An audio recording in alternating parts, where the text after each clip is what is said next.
Hello there, in this short video, I will show you how to download and install the Microsoft Teams app to your Android TV, even if you do not have Google Play Store installed.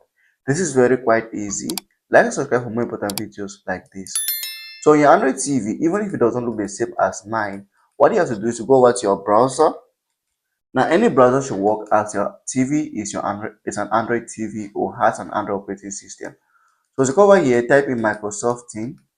So just type in Microsoft Teams and here's the application. Microsoft Teams app. And once you search, this is what you're going to get. I'm going to get a result like this. So just click on it once and you're going to get the install button. Now, what is going to happen is that once you install the application, if it is compatible with your device, then the interface is going to change to your device, to that of your device. And that's why you should try on your Android TV to see if the interface is going to change to that of your device. If it doesn't change, then the application is not compatible with your device. And this is how to install the application to your Android TV without any issues. I do not have Google Play Store installed, but I can use my browser to install the same application.